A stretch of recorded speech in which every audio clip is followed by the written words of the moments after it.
یہ قدرت کا قانون ہے کہ اس دنیا میں جو بھی آتا ہے اسے واپس ضرور جانا ہوتا ہے۔ اس دنیا میں آنے کی ترکیب تو ہے لیکن جانے کی کوئی ترکیب نہیں۔ موت کا ذائقہ ہر ایک انسان کو چکھنا ہوتا ہے اور قبر کی اندھیری کوٹری میں ضرور جانا ہوتا ہے۔ امیر ہو یا غریب ہو، بادشاہ ہو یا فقیر، اس نے موت کو گلے لگانا ہی ہوتا ہے۔ فرمان مصطفیٰ ہے، جب آدمی پر نجا کا عالم طاری ہوتا ہے تو اللہ تعالیٰ اس کی طرف 5 فرشتے بھیجتا ہے۔ پہلا فرشتہ اس کے پاس اس وقت آتا ہے جب اس کی روح حلقوم یعنی حلق تک پہنچ جاتی ہے۔ وہ فرشتہ اسے پکار کر کہتا ہے کہ اے ابن آدم، تیرا طاقتور بدن کہاں گیا؟ آج یہ کتنا کمزور ہے؟ تیری فصیح زبان کہاں گئی؟ آج یہ کتنی خاموش ہے؟ تیرے گھر والے عزیز و اقارب کہاں گئے؟ تجھے کس نے تنہا کر دیا؟ پھر جب اس کی روح قبض کر لی جاتی ہے اور کفن پہنا دیا جاتا ہے تو دوسرا فرشتہ اس کے پاس آتا ہے اور اسے پکار کر کہتا ہے اے ابن آدم، تو نے تنگ دستی کے خوف سے جو مال اس پاپ جمع کیا تھا وہ کہاں گیا؟ تو نے تباہی سے بچنے کے لیے گھر بسائے تھے وہ کہاں گئے؟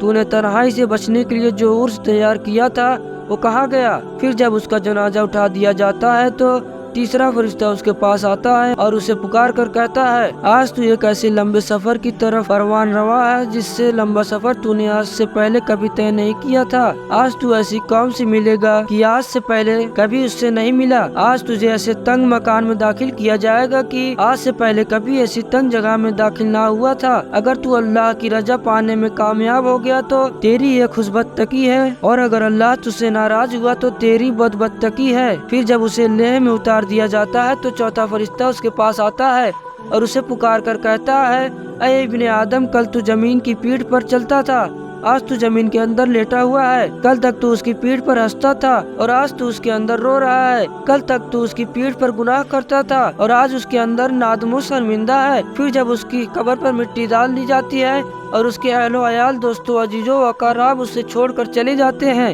تو پانچواں فرشتہ اس کے پاس آتا ہے اور اسے پکار کر کہتا ہے کہ اے ابن آدم، وہ لوگ تجھے دفن کر کے چلے گئے، اگر وہ تیرے پاس بھی ٹھہرتے تو تجھے کوئی فائدہ نہیں پہنچتا۔ تو نے مال جمع کیا اور اسے غیروں کے لیے چھوڑ دیا۔ آج تو یا تو جنت کے اعلیٰ باغات کی طرف پھیرا جائے گا یا بھڑکتی ہوئی آگ میں داخل کر دیا جائے گا۔ میرے پیارے بھائیوں اور دوستوں، یہ زندگی بڑی مختصر ہے، اس کا کوئی بھی پتہ نہیں کہ کب ختم ہو جائے۔ اس دنیا میں ہمارا آنے والا مقصد ہے کہ ہم اللہ تعالیٰ کی عبادت کریں، نیک اعمال کریں، اچھے کام کریں، نہ کہ ہم اپنی زندگی کو گناہوں میں صرف کر دیں۔ ہمیں موت آنی ہے اور ہمیں قبر کے اندر جانا ہے، مگر افسوس کی بات تو یہ ہے کہ ہم اس کے لیے کوئی تیاری نہیں کر رہے ہیں۔ ہم نے خود کو ہی تیار نہیں کیا۔